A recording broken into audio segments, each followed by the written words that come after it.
একজন রোগী আছেন, বাংলাদেশ হাসপাতাল পার হয়ে এখন বিদেশ গেছেন। ডাক্তারদের দৃষ্টিতে ওনার বেঁচে থাকার সম্ভাবনা শূন্যের কোঠায়। কিন্তু আমরা আপনার কাছে একটা ফরিয়াদ করি, মানুষের একটা পরিকল্পনা আছে, আপনারও একটা পরিকল্পনা আছে। আপনি ইচ্ছা করলে মৃতকে জীবিত করতে পারেন।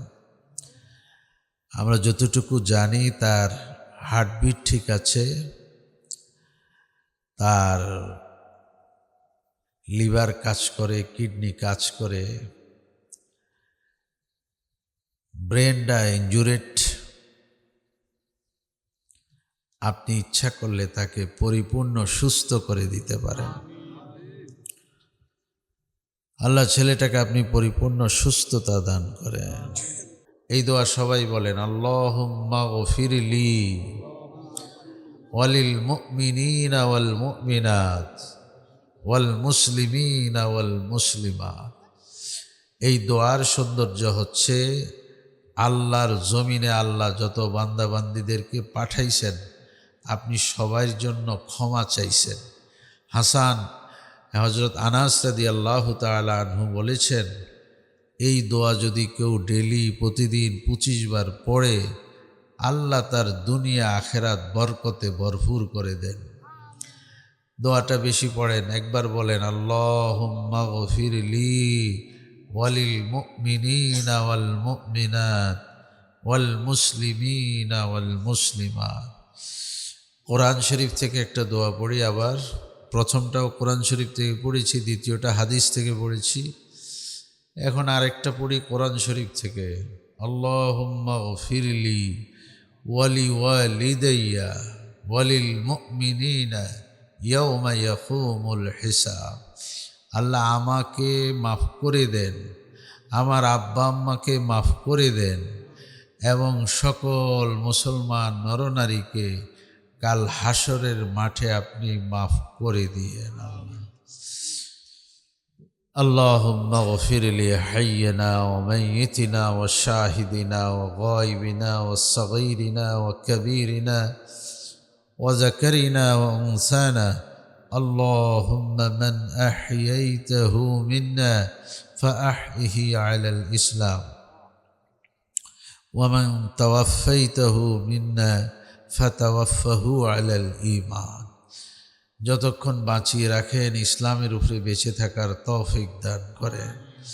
যেদিন ডেকে নিয়ে যাবেন ঈমানের সাথে মৃত্যু নসিব করিয়েন, কালিমায়ে তাইয়্যিবার জিকিরের সাথে মৃত্যু নসিব করিয়েন। মৃত্যুর সময় শয়তানের ধোঁকা থেকে হেফাজত করিয়েন। চক্ষু বন্ধ হবে, সোজা জান্নাতুল ফেরদাউস নসিব করিয়েন। আল্লাহুম্মা ইন্না নাসআলুকাল জান্নাতাল ফিরদাউস ওয়া নাউযু বিকা মিনান নার। আমিন বলেন।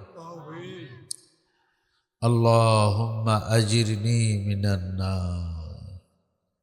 আল্লাহ আমার নাম দোজখ থেকে কেটে দেন। সবাই বলেন আমিন। আল্লাহুম্মা আজিরনি মিনান নার। আল্লাহুম্মা আজিরনি মিনান। ইয়া হাইয়্যু ইয়া কাইয়্যুম বিরহমাতিকা নাস্তাগীস। হাদিস থেকে বর্ণিত দোয়া। ইয়া হাইয়্যু ইয়া কাইয়্যুম বিরহমাতিকা নাস্তাগীস আসলিহ লি শানি কুল্লাহ ওয়া লা তাকিলনি ইলা নাফসি তারাফাতা আইন। আল্লাহ আপনার রহমতের দৃষ্টি থেকে আমাদেরকে সরায় দিয়েন না আল্লাহ, এক মুহূর্তের জন্য সরায় দিয়েন না আল্লাহ। আমাদের হায়াতে বরকত দান করেন, আমাদের ইলমে বরকত দান করেন, আমাদের আমলে বরকত দান করেন। আল্লাহ এখানে ছোট ছোট বাচ্চারা কোরআন পড়তেছে, কোরআন মুখস্থ করতেছে, আল্লাহ তাদেরকে হাফেজে কোরআন, মেয়েরাও আছেন, মেয়েদেরকে হাফেজা হওয়ার তৌফিক দান করেন, সহজে সহজে মুখস্থ করার তৌফিক দান করে। আমি মাদ্রাসায় এসে কিছুক্ষণ অপেক্ষা করেছি, কিছু বাচ্চাদের পড়া শুনেছি, তালাফুজ অনেক সুন্দর, সিহাত ভালো। আল্লাহ বোঝা যায় মাদ্রাসায় একটা ভালো দর্স হয়, ছাত্রদের উচ্চারণ সহি শুদ্ধ ছিল। আল্লাহ মাদ্রাসাকে আপনি কবুল ও মঞ্জুর করেন। আরও যা কিছু হলে সুন্দর হয় আপনার খাজানা থেকে আপনি দিয়ে ভরপুর করে দেন আল্লাহ। আল্লাহ এখানে অনেক শ্রেণী পেশার মানুষ আসছেন, কেউ ব্যবসায়ী, কেউ শ্রমজীবী, কেউ কৃষিজীবী। সবার পেশাকে আপনি কবুল ও মঞ্জুর করেন। ব্যবসাতে, কৃষিতে, জমিনে বরকত দান করেন আল্লাহ। গোটা পৃথিবীর মুসলমানদের ইজ্জত আবরুকে হেফাজত করেন। মানুষ হিসেবে তো আমরা শ্রেষ্ঠ, সৃষ্টিতে যত আছে তার মধ্যে আমরা শ্রেষ্ঠ। সৃষ্টি যে কত জানি না। জানেন না মানে কি? জানানো হয় না। জানানো হলো না কেন? আপনি তো অঙ্ক করতে পারেন ভালো, কিন্তু আপনার কিছু সংখ্যা আছে, এরপর আর আপনি যেতে পারেন না। আপনার অঙ্ক শিখে লাভ হবে কি? সব কিছু আপনাকে বলে লাভ হবে না তো। আপনি কি বলেন? একক, দশক, শতক, সহস্র, অযুত, লক্ষ, নিযুত, কোটি, এরকম না বলেন? এরপরে 10 কোটি, 100 কোটি, 200 কোটি, 1000 কোটি, বিলিয়ন বলতে পারেন, ট্রিলিয়ন বলতে পারেন। এরপরে কি বলবেন? আরেকটু বুঝে শুনেছেন আপনাদের নদীতে একজনে একটা বড় বোয়াল মাছ পেয়েছে। শুনেছেন, যার থেকে শুনেছেন সে তো দেখেছে। তাকে আপনি জিজ্ঞাসা করলেন কত বড়? অনেক বড়। একটা দেখাও না, বুঝাও না। সে বলে বড়, আমি আর কেমনে বুঝাবো? বড় তো বড়ই। তাইলে কি এত বড়? দেখো না, এটা বড়, এত বড়। কিছু বলে কলে, তাইলে কি এত বড়? কিছু বলে না। আচ্ছা, এরপরে আমি কি দেখাবো? নাই, আপনাকে বুঝতে হবে অনেক জিনিস আপনি পারবেন না। আপনাকে সেই ক্ষমতা দেওয়া হয় না। আপনাকে নিযুত কোটি শিখানো হয়েছে।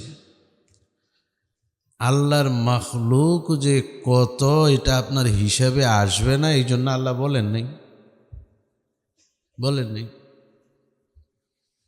নিতে পারবেন না। আপনার যে সেল কোষ, আমার যে সেল কোষ, আমার যতটুকু মেমোরি মাথার ভিতরে আছে,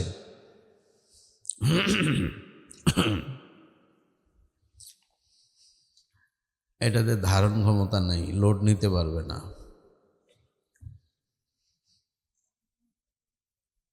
এটা এখন যারা মোবাইল চালায় তারা বুঝে গেছে। আপনার হলো 16 জিবি, 22 জিবি, 23 জিবি, 28 জিবি। আপনি তো এটাই বলতে পারেন, কিন্তু এরপরে যে নাই কিছু, কি করবেন? কিন্তু আরো বেশি লাগবে তো নিতে পারবেন না, জায়গা নাই, এই জন্য বলেন না। বিজ্ঞান বলেছে পৃথিবী থেকে কোটি কোটি গুণ বড় তারকা আছে। গুণ গুণ বড় তারকা। পৃথিবী থেকে কোটি কোটি গুণ, 13 কোটি তো সূর্য, সূর্য থেকে কোটি কোটি গুণ বড় তারকা। এরকম কোটি কোটি তারকা আছে এক একটি গ্যালাক্সিতে। এরকম কোটি কোটি গ্যালাক্সি মহাকাশে আছে। কি বুঝলাম? কি বুঝলাম? এটা কি নিতে পারতেছেন? বুঝতে পারতেছেন? আন্দাজ করতে পারবেন? আচ্ছা, শ্রেষ্ঠ তার মধ্যে আমি আপনি, এটা বলেছেন আল্লাহ। সৃষ্টি কত ওটা জেনে তোমার লাভ নেই। ওটা তুমি নিতে পারবা না। আমি অসীম, আমার সৃষ্টিও অসীম। তুমি সসীম, তোমার দিমাগও সসীম। বুঝে গেছেন না?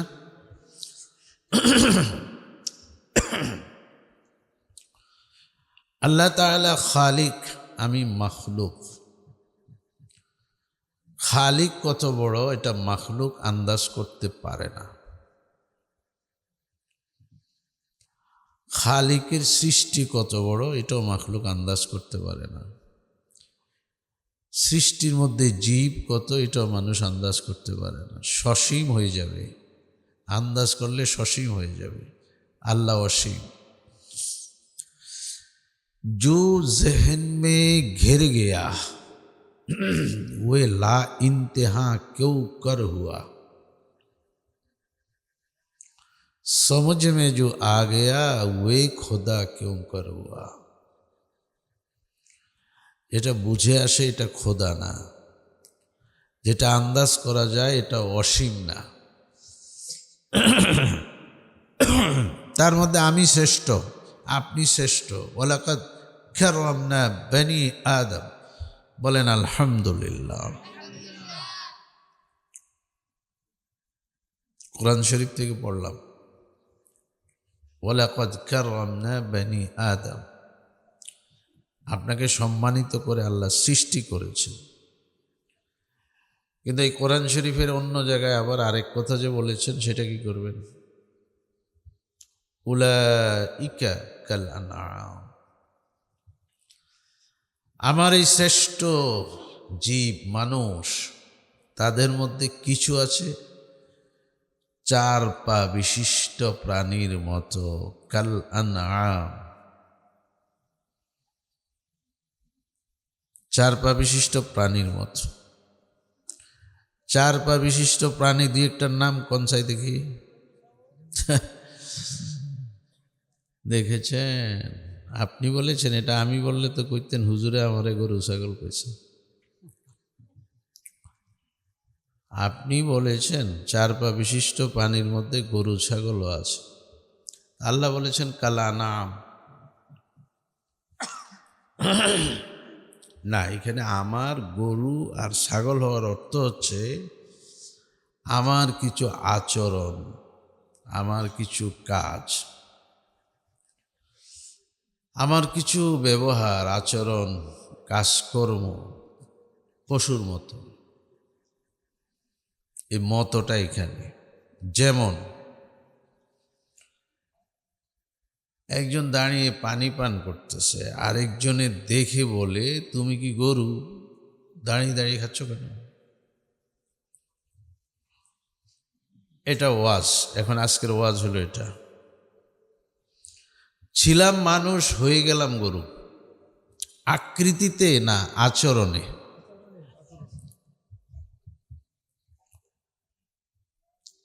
কাজকর্মে আমি গরুর মতো আচরণ করেছি।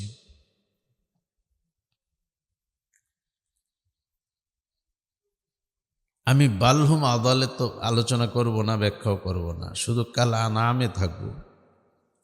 বালহুম আদাল আরও নিকৃষ্ট, পশুর থেকেও আরও নিকৃষ্ট আছে কিছু। ওদের আলোচনা করা তো দুষ্কর। মানুষ পশু হয়ে আবার পশুর থেকে নিকৃষ্ট হলে ওটা কি হবে?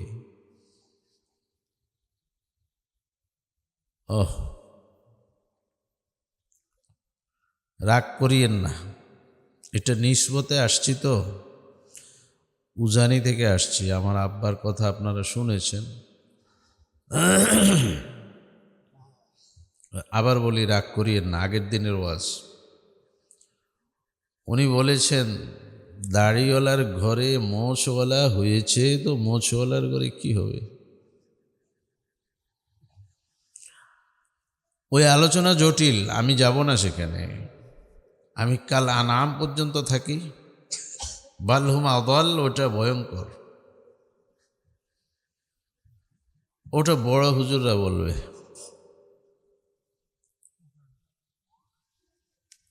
একটা বললাম,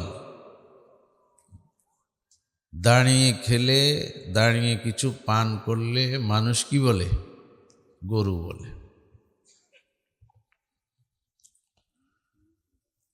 কোথায় একজনে দাঁড়িয়ে পেশাব করে, আরেকজনে বলে তুমি কি কুকুর?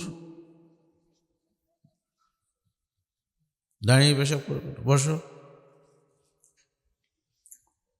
আমি তো আমাকে মানুষই জানতাম, সে আমারে কুকুর বলল কেন?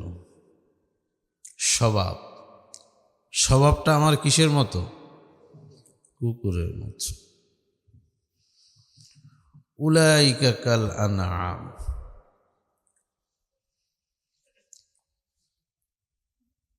আপনারা 5-7 জন কোথাও গিয়েছেন, ভালো মেহমানদারি হয়েছে, খানা খেয়েছেন, তো আপনাদের সঙ্গীরা বলতেছে উঠো চলো যাই।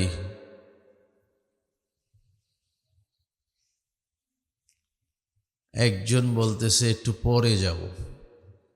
বলে কেন? আমি একটু বেশি খেয়ে ফেলেছি, এখন উঠতে পারবো না, হাঁটতে পারবো না। তো একজন সঙ্গী বলল তুমি কি গাধা, এত বেশি খেয়েছো কেন?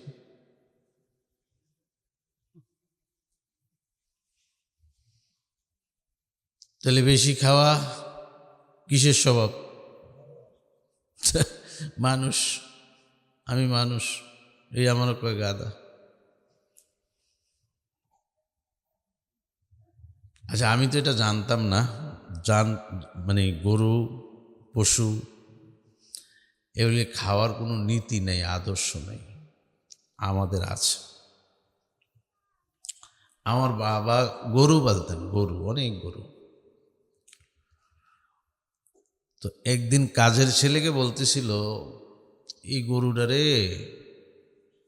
আমাদের এলাকায় নাইন্দা বলে, যেটাতে পানি খায়, ঘাস খায়, এটাতে সরাও। তো সে সরাই দিয়েছে। আমি ওরে একটু আড়াল হুঁশিয়ারে জিজ্ঞাসা করলাম যে কি ব্যাপার, গরু সরাই লেখা? আমি তো দেখছি সে খুব খাইতেছিল, মজা করে খানা খাইতেছিল, সরানোর দরকার কি? ও দেখলেন না হুজুরে বলছে সরাই ফেলতে। আমি বললাম হ্যাঁ দেখছি, ঠিক আছে।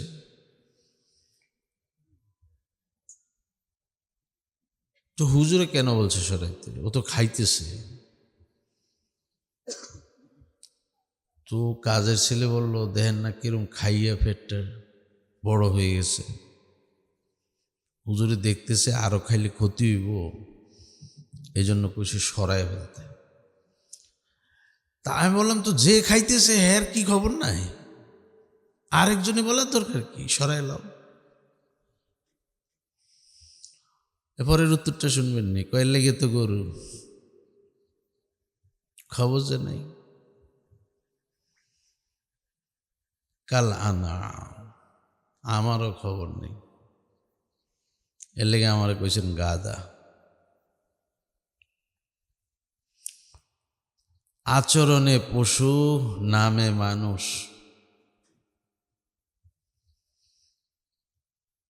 কারো জন্য বিধান নাই তো খাওয়ার, এই জন্য কোনো সমস্যা নেই, গরু যেমনি খাইবে এমনি। আপনার জন্য বিধান আছে।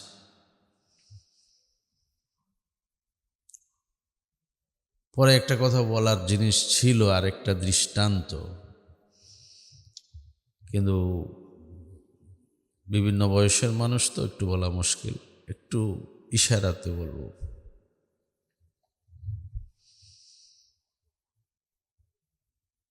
এটা ইসলামের সৌন্দর্য, বিবাহ বান্ধব জীবন।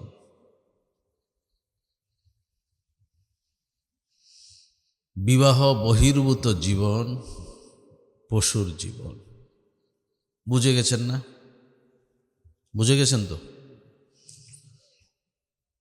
এদের মধ্যে কোনো নির্বাচন করা লাগবে না, কার সাথে তার শাহওয়াত, তার রিপু চাহিদা মিটাবে, এর জন্য কোনো নির্ধারিত কেউ নাই।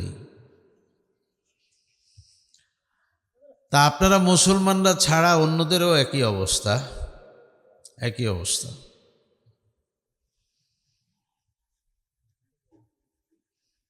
তো পশু থেকে বের হয়ে আসা, পশুর স্বভাব থেকে বের হয়ে আসা। মনে রাখেন, অধিক খাওয়া এটা মানুষের স্বভাব না, যেটা শুনলেন।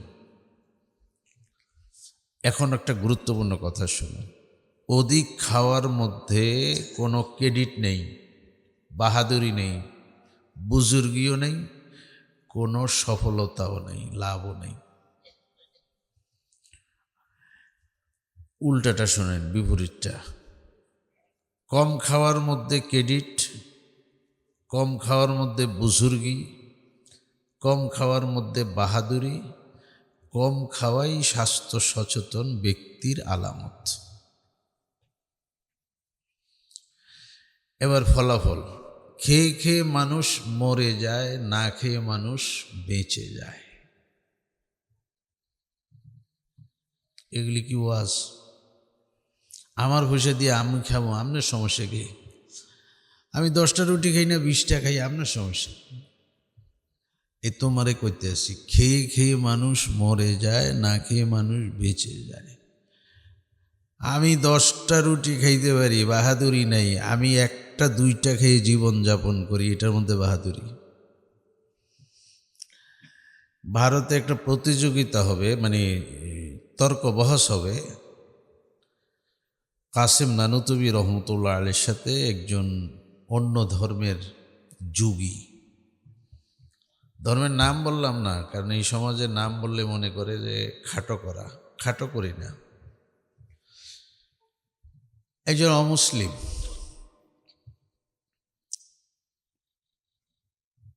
তো অমুসলিম এসে এক অমুসলিমের বাড়িতে অবস্থান করতেছেন।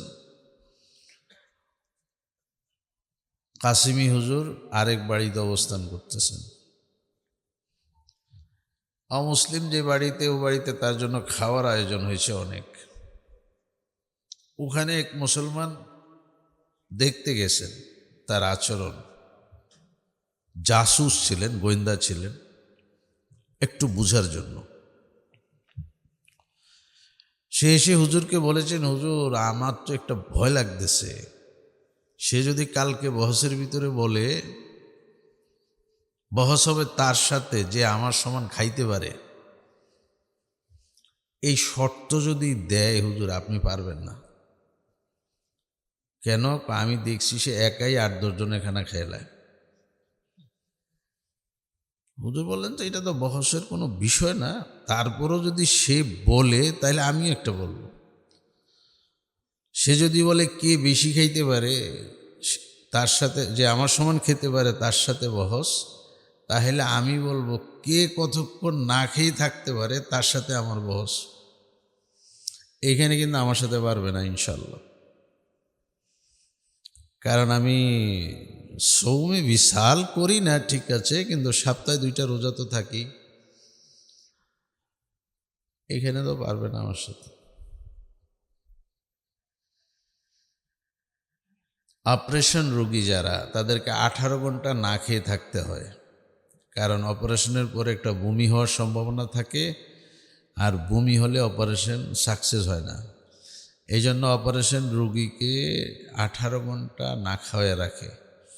বমির ব্যাগ হলেও যেন কিছু না আসে। এই 18 ঘন্টার মধ্যে যারা রোজার ট্রেনিং নেয়, এগুলি মরা যায়। এগুলি অপারেশনের পরে ফিরাই না। কারণ এমনি তো মরে গেছে, 18 ঘন্টা না খাওয়াই রাখছেন, তো হেনেতে মারা গেছে। হেরার অপারেশন লাগবে না, কারণ রোজা কি জিনিসে জীবনে রাখে না। মোহতারাম, না খাওয়ার মধ্যে কোনো ক্রেডিট নেই, এটা বলতেছিলাম। খাওয়ার মধ্যে মানে কম খাওয়ার মধ্যে ক্রেডিট, বেশি খাওয়ার মধ্যে ক্রেডিট নেই, বাহাদুরি নেই। আপনি অসুস্থ হবেন না, আপনি সুস্থ থাকবেন। সুস্থ থাকবেন, ভালো থাকবেন, অসংখ্য রোগ আপনার শরীরে আসবে না। আচ্ছা, যে কথার জন্য বলেছি, পশুর জন্য খাওয়ার কোনো বিধান নেই, আপনার জন্য খাওয়ার বিধান আছে। আপনার বিধান কি? ক্ষুধা লাগলে খাও, ক্ষুধা থাকতে শেষ করে দাও। দেখি বলেন তো কথাটা। আপনার দিকে রেখে আমার দিকে রেখে বলি, ক্ষুধা লাগলে খাবো, ক্ষুধা থাকতে শেষ করে দিব। এবার বলেন, ক্ষুধা থাকতে শেষ করে দিব, লাগলে খাবো, থাকতে কি করে দিব?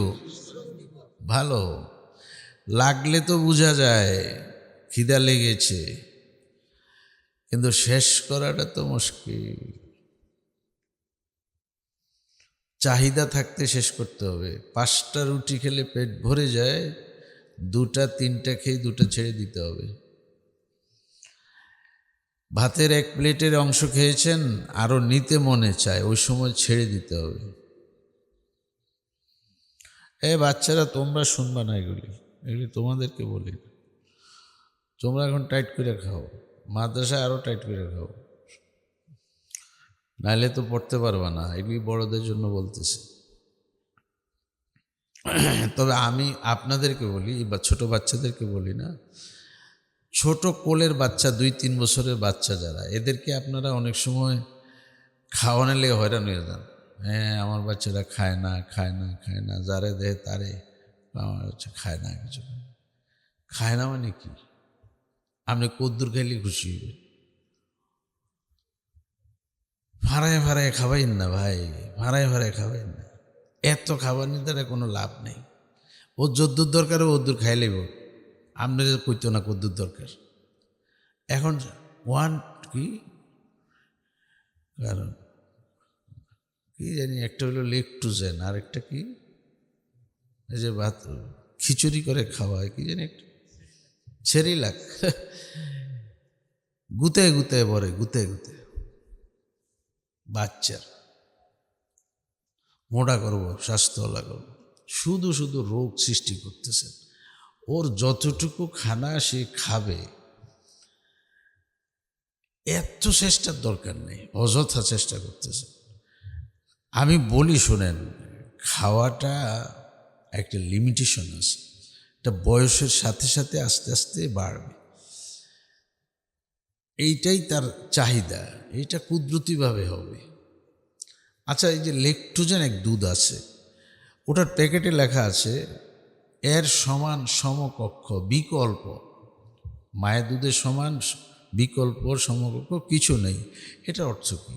এটার অর্থ হচ্ছে লেকটুজেন তো 1, 2, 3, এই 1, 2, 3 মানে কি? এটা 6 মাস, এরপরে 6 মাস, এরপরে 6 মাস, তো 6 মাস পরে নিয়ে আপনি এটা পরিবর্তন করবেন।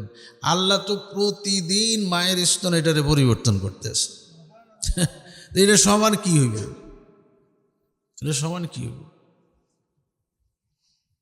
এটাই খাক না কয়দিন, আলগা এত বেশি ফিটার মারো, ফিটার করো লাগতো না, ওট্টু প্রেশার। আস্তাগফিরুল্লাহ, আস্তাগফিরুল্লাহ, আস্তাগফিরুল্লাহ। সমাজ নষ্ট করে ফেলেছি আমরা, কিছু উল্টাপাল্টা চিন্তা চেতনা। খাওয়া পশুর একটা, মানুষের একটা। মানুষে খাওয়ার আগে হাত ধুইতে হবে, পশুর ধুইতে হবে, মুখ ধুইতে হবে, আপনার দুইটাই লাগবে, হাতে ধুইতে হবে, কুলিও করতে হবে। এটা মানে বিজ্ঞানের দৃষ্টিতে কিছু কথা আছে, আমি এটা বলতেছি না। কেন হাত ধুইতে হবে এটা বলবো না, শুধু একটা বলবো। আল্লাহ রসুল 2 হাত ধুইতে বলছে, এইটা তো বড় কঠিন কথা বলছে। মানে হাত ধুমো তো ঠিক আছে, তো ভাত খাবো, রুটি খাবো তো ডান হাতে খাবো, বাম হাত ধুইব কেন? একটা বুঝ আসতো এরকম, আরে বাম হাতে তো লাগে, গ্লাস ধরতে হয়, জগ ধরতে হয়, চামচ ধরতে হয়, ঠিক আছে ওটু ধুই নি। এটা প্রথম বুঝতাম, হয়তো এই কারণে 2 হাতের কথা বলেছে। পরে দেখি যে 1 হাত তো 1 হাত দিয়ে দেওয়া যায় না। যখন করোনা আসছে তখন আপনাদেরকে বলা হয়েছে 2 হাত 19 সেকেন্ড। 1 হাতে তো 1 হাতের কারবার হইতে আছে না, এই যে এদিকে পাইতেছেন না তো। যখন 2 হাত দিছেন তখন পুরাটা।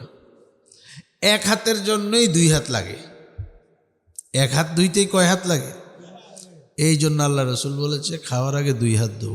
তার মানে যেটা এটা ধুইলে তো ভালো পরিষ্কার হয়েছে, কিন্তু এটার জন্য তো ওই হাত লাগবে। আচ্ছা বলেন, পশুর জন্য হাত ধোয়া মুখ ধোয়ার কোনো বিধান নাই, কার জন্য আছে? মানুষের জন্য আছে। বিসমিল্লাহ পড়ে খেতে হবে। আমি খাদ্যটা হালাল না হারাম ওই আলোচনা করব না। খানা যে পড়ে যাবে ওখান থেকে তুলে খাওয়া যায় এরকম একটা কিছু নিচে রাখা, তারপরে খাওয়া, এটাকে আপনারা দস্তরখান বলেন। আল্লাহ, নাই তো, দস্তরখানও তো নেই। চেয়ার টেবিলে বসে খাওয়া নিষেধ,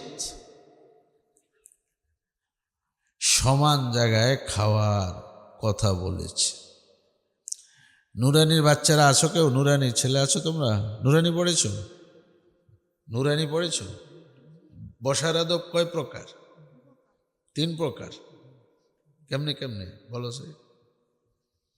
এক হাঁটু কি কোন সময়? লেখার সময়।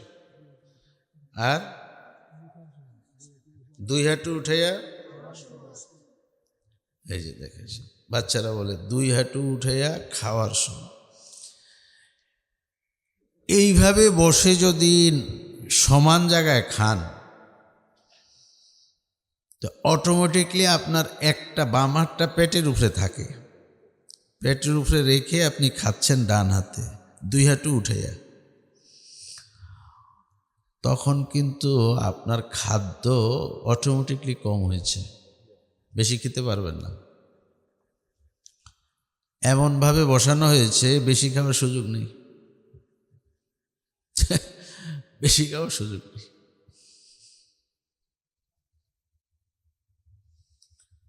আল্লাহ, বাকি আপনারা চেয়ার টেবিলে বসে যদি খান এটা নাজায়েজ হবে না, তরিকাটা সুন্নত মোতাবেক হবে না। ঘরে একটা দস্তরখান রাখেন না, একটা দস্তরখান রাখেন। দস্তরখান নিয়ে অনেক কথা আছে, অনেক কথা আছে, কিন্তু একটা আমল তো চলে আসছে সে আগ থেকে, এটাই রাখেন, রাখেন। দস্তরখান মাঝে মাঝে এত পরিচ্ছন্ন পরিষ্কার থাকে, এটা নিচে দিয়ে খেতেও রুচি আসে না, এটাও বুঝতে হবে, এটাও পরিষ্কার করে রাখা উচিত, এটা পরিষ্কার করে রাখা উচিত। প্লেট তো প্রতিদিন ধুয়েছেন, দস্তরখান কবে ধুয়েছেন? এটা কেন 2 সপ্তাহ পর একবার ধুন? আচ্ছা,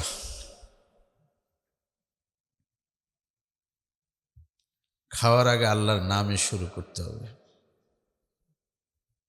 বিসমিল্লাহি আলা, আল্লাহর নামে শুরু করব। খাওয়ার আগে 1.25 গ্লাস পানি পান করব।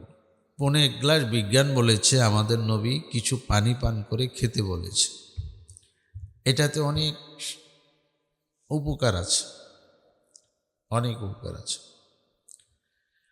খাওয়ার মাঝখানে পানি পান করতে নিষেধ করেছে, নবী করেছেন, এখন বিজ্ঞানও বলে, ডাক্তারও বলে। খাওয়ার পরে কুলি করতে পারবেন, হাত ধুয়ে কুলি করবেন, একটু খাবেন, কিন্তু 2-3 গ্লাস পানি খাবেন না। নবী নিষেধ করেছেন, বিজ্ঞান নিষেধ করেছেন, ডাক্তার নিষেধ করেছেন। কিতাব পড়েন সুন্নাত ও সায়েন্স, ওটাতে দেখবেন এগুলি লেখা আছে। খাওয়ার আধা ঘন্টা পরে পানি পান করবেন, 1 থেকে 2, সমস্যা নেই। এটা নবী বলে, নবী আধা ঘন্টা বলেন না, কিছুক্ষণ পর বলেছেন। নবী তো আর টা দিয়ে কথা বলেন নাই, চিকিৎসা বিজ্ঞান গবেষণা করে বলেছেন এটা আধা ঘন্টা পর।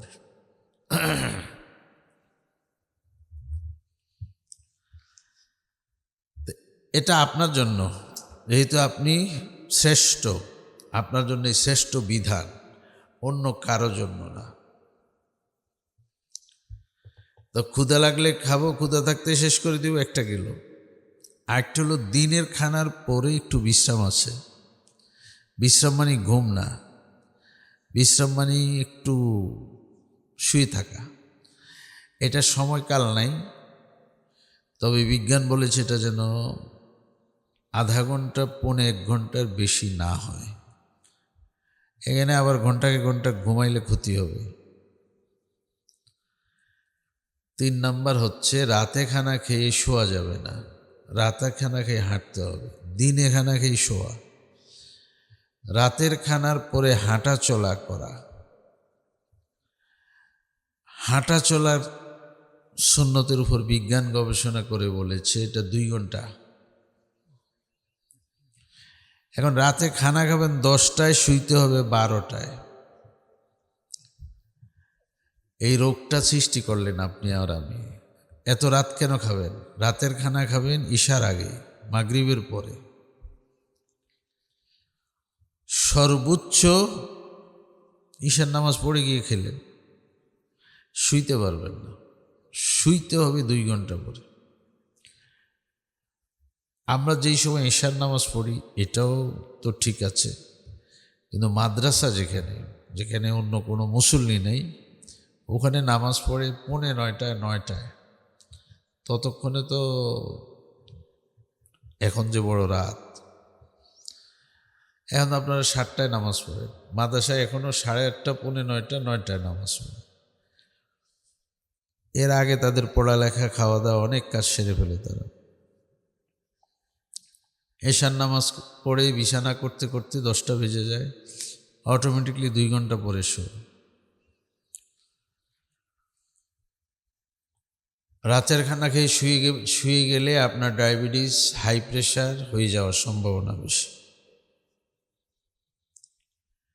অসংখ্য রোগ, আমি 2টাকে শুধু আপনারা পরিচয় জানেন এই জন্য বললাম আর কি। এটা কোথাও লেখা নাই, অভিজ্ঞতা থেকে দেখেছি।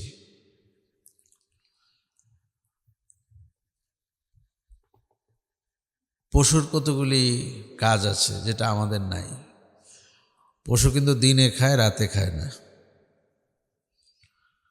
খুবই কম খায়, অধিকাংশ পশুরাই খায় না। আমরাই না একটু বেশি বুঝি দেখে ওদেরকে মোটা তাজা করার লেগে একটু পরপর খাওয়াই।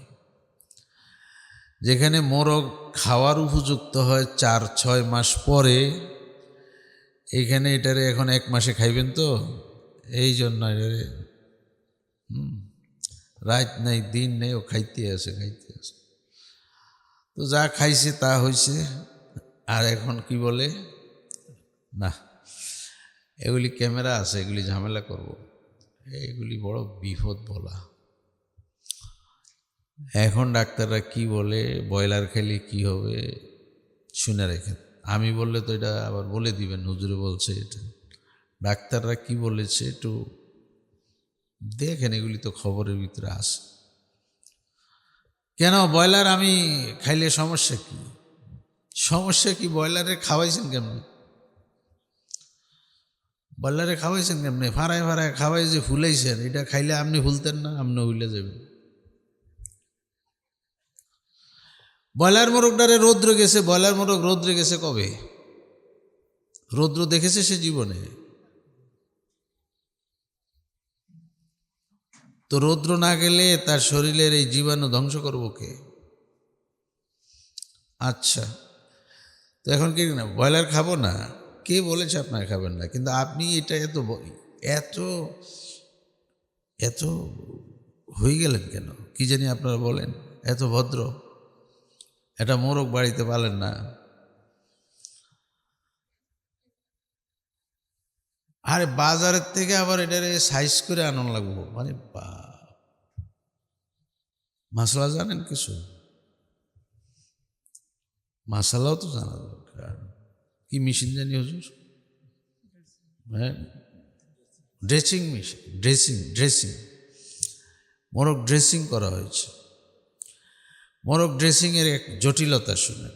আমি এখন ড্রেসিং করলে কি হবে, শরীয়তের বিধান কি, এগুলি বললে ঝামেলা, এই স্থানীয় মুফতি সাহেবদের থেকে শুনবেন। আমি অন্য একটা কথা বলব।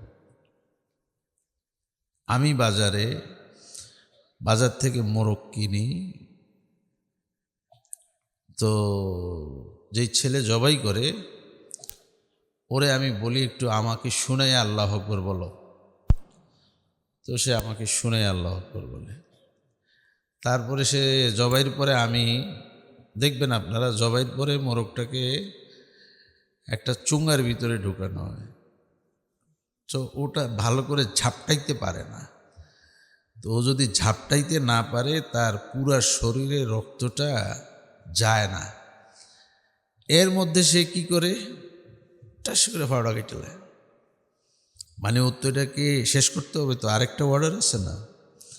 তা আমি বলি যে রাখো রাখো রাখো রাখো, ওর এখনো তো শরীর থেকে প্রাণ বের হয় নাই, তুমি এখান দিয়ে কাটলে একটা সমস্যা আছে। এটা মশালা বলে রাখি, এখানে গরু বলেন আর মোরগ বলেন একই মশালা। যতক্ষণ সে নিস্তেজ না হবে ততক্ষণ তার চামড়া খসানো যাবে না, এটা মাকরু। এই মাকরুটা কেন শুনুন। গরুটা রাখি, সামনে গরুটা রাখি, আপনি গরু জবাই করছেন, এখন এটা নাচানাচি করতে আছে, আপনি এখন ছুরি দিয়ে ওর চামড়া কাটতেছেন পায়ের দিক থেকে। সমস্যাটা কি হয়েছে শুনুন। সমস্যাটা হয়েছে যে পুরা শরীরে রক্তগুলো যেতে যেতে যেতে যেতে গলা দিয়ে যাবে, বের হবে, এটাকে দামে মাসবু বলে। এটা হারাম, এই রক্তটা হারাম, তো এই রক্তটা খাওয়া যাবে না। এই ড্রেসিংয়ের মধ্যে এরকম কিছু সমস্যা আছে, যাই হোক ওটা আর বলবো না। ড্রেসিং একটা বৈধ আছে, একটা অবৈধ আছে, ওটা জেনে নেবেন মুফতি সাহেবদের কাছ থেকে। আচ্ছা, এখন যে বিষয়টা হলো,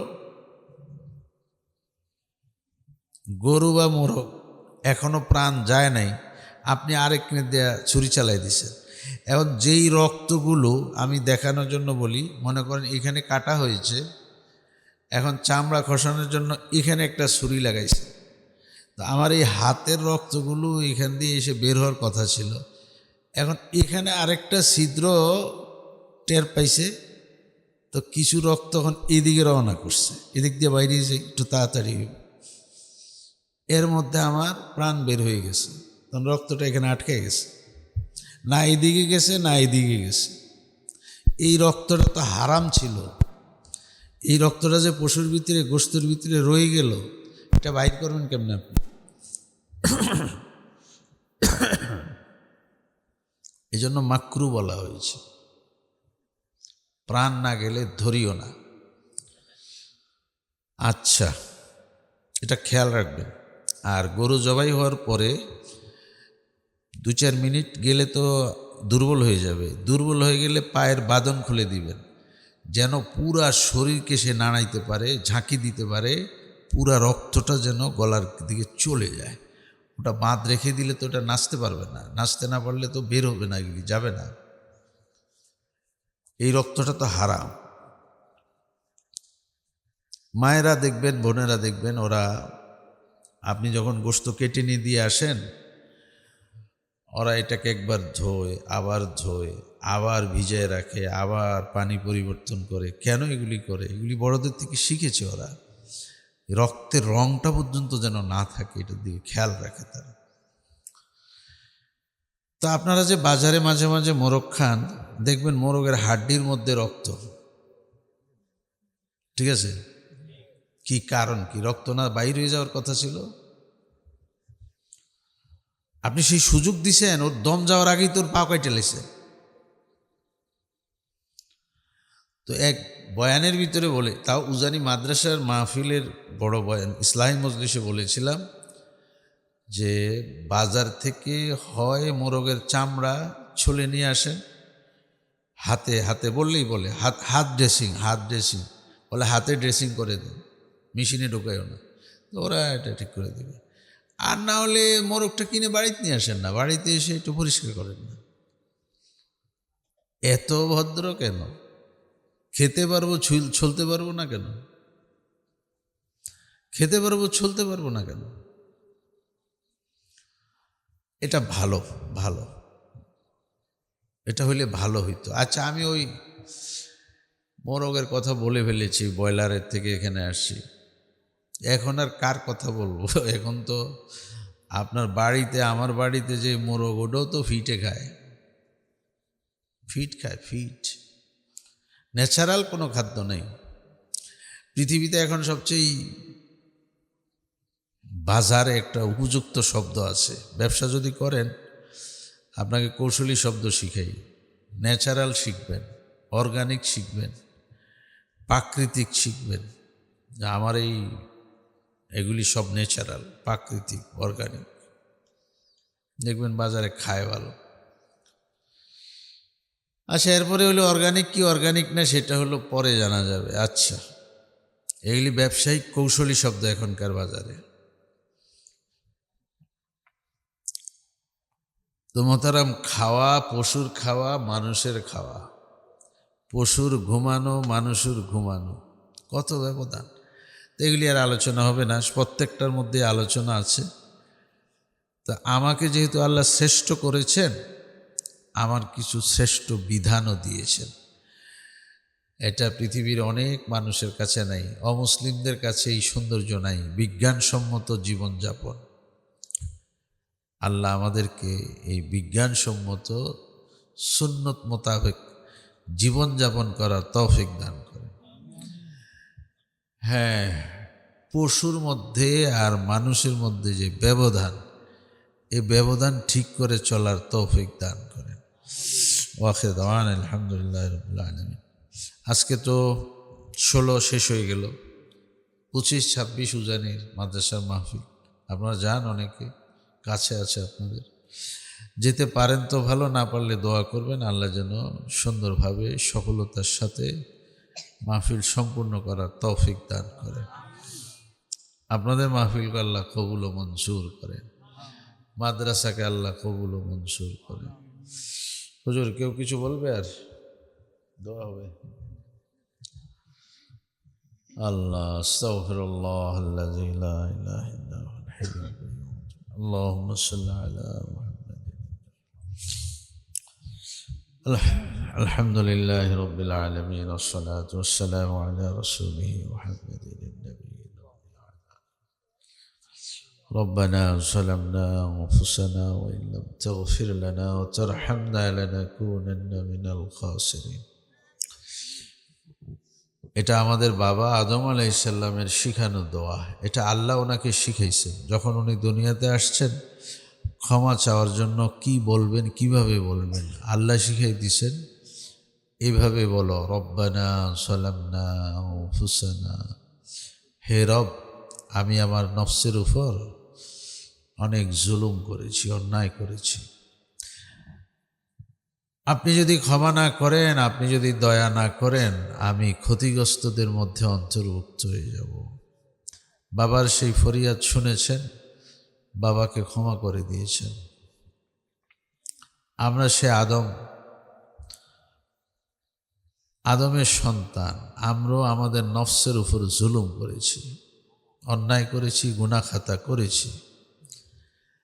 আমাদেরকে যদি মাফ না করেন, আমাদের প্রতি যদি দয়া না করেন, আমরাও ক্ষতিগ্রস্ত হয়ে যাব। বাবাকে যেভাবে মাফ করে দিয়েছেন, আমাদেরকেও মাফ করে দেন। আমাদের বাবার ভাষায় বলেন, সবাই বলেন, রব্বানা যালামনা আনফুসানা ওয়া ইল্লাম তাগফির লানা ওয়া তারহামনা লানাকুনান্না মিনাল খাসিরিন। আল্লাহুম্মা গফির লি ওয়ালিল মুমিনিনা ওয়াল মুমিনাত ওয়াল মুসলিমিনা ওয়াল মুসলিমাত। আল্লাহ আমাকে মাফ করে দেন, সকল মুমিন মুমিনাকে মাফ করে দেন, সকল মুসলিম মুসলিমাকে মাফ করে দেন। এই দোয়া সবাই বলেন, আল্লাহুম্মা গফির লি ওয়ালিল মুমিনিনা ওয়াল মুমিনাত ওয়াল মুসলিমিনা ওয়াল মুসলিমাত। এই দোয়ার সৌন্দর্য হচ্ছে, আল্লাহর জমিনে আল্লাহ যত বান্দাবান্দিদেরকে পাঠাইছেন, আপনি সবার জন্য ক্ষমা চাইছেন। হাসান হযরত আনাস রাদিয়াল্লাহু তাআলা আনহু বলেছেন, এই দোয়া যদি কেউ ডেলি প্রতিদিন 25 বার পড়ে, আল্লাহ তার দুনিয়া আখেরাত বরকতে ভরপুর করে দেন। দোয়াটা বেশি পড়েন, একবার বলেন আল্লাহুম্মা গফিরলি ওয়ালিল মুমিনিনা ওয়াল মুমিনাত ওয়াল মুসলিমিনা ওয়াল মুসলিমাত। কোরআন শরীফ থেকে একটা দোয়া পড়ি আবার। প্রথমটাও কোরআন শরীফ থেকে পড়েছি, দ্বিতীয়টা হাদিস থেকে পড়েছি, এখন আরেকটা পড়ি কোরআন শরীফ থেকে। আল্লাহুম্মা গফিরলি ওয়ালি ওয়ালিদাইয়া ওয়ালিল মুমিনিনা ইয়াউমা ইয়াকুমুল হিসাব। আল্লাহ আমাকে মাফ করে দেন, আমার আব্বা আম্মাকে মাফ করে দেন এবং সকল মুসলমান নরনারীকে কাল হাসরের মাঠে আপনি মাফ করে দিয়েন। আল্লাহুম্মা গফির লি হাইয়িনা ওয়া মাইয়িতিনা ওয়া শাহিদিনা ওয়া গায়িবিনা ওয়া সাগীরিনা ওয়া কাবীরিনা ওয়া যাকারিনা ওয়া উনসানা। আল্লাহুম্মা মান আহইয়াইতাহু মিন্না ফাআহইহি আলাল ইসলাম ওয়া মান তাওয়াফাইতাহু মিন্না ফাতাওয়াফাহু আলাল ঈমান। যতক্ষণ বাঁচিয়ে রাখেন ইসলামের উপরে বেঁচে থাকার তৌফিক দান করেন। যেদিন ডেকে নিয়ে যাবেন ঈমানের সাথে মৃত্যু নসিব করিয়েন, কালিমায়ে তাইয়্যিবার জিকিরের সাথে মৃত্যু নসিব করিয়েন।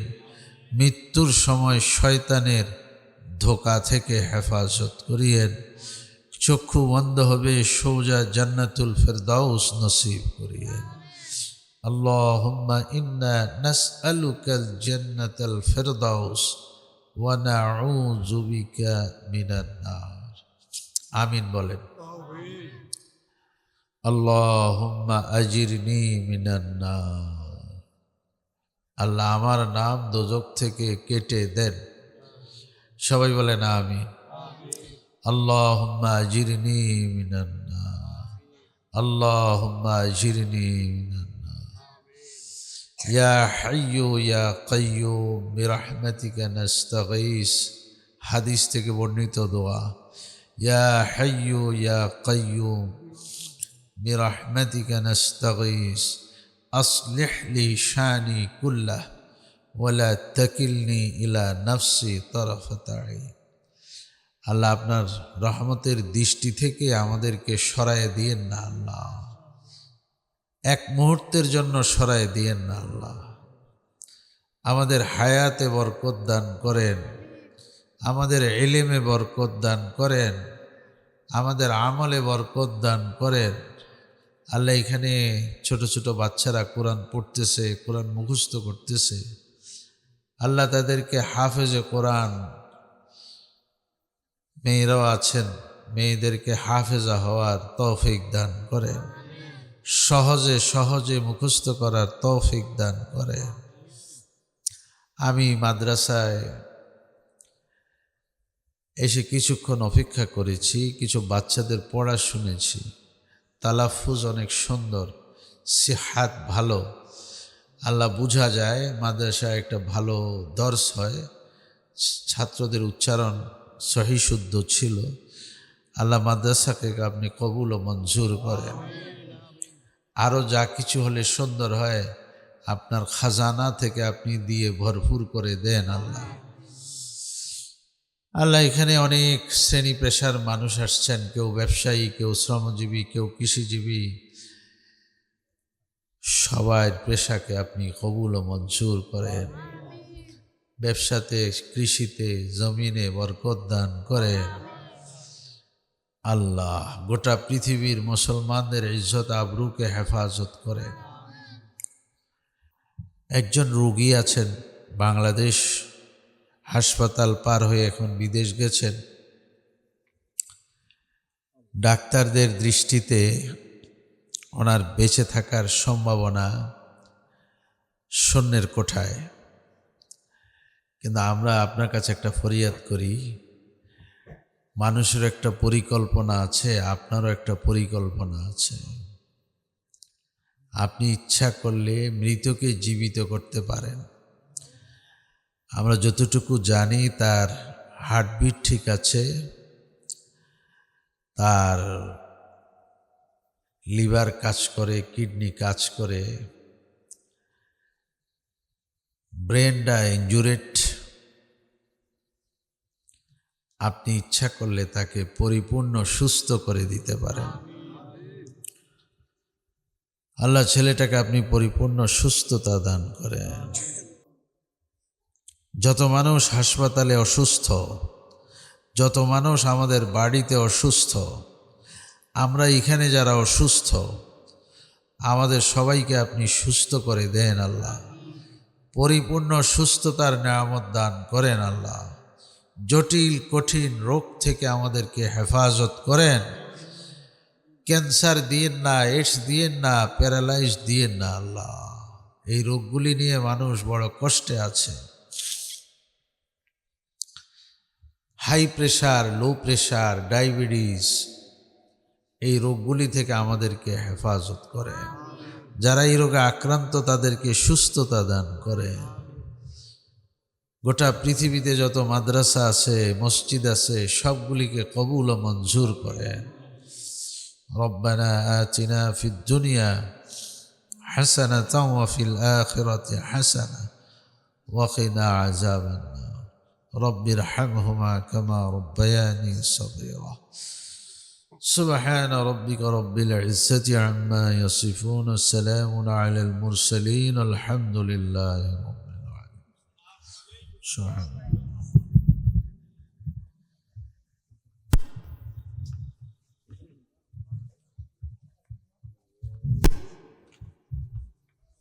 তোমরা খানা খেয়েছো?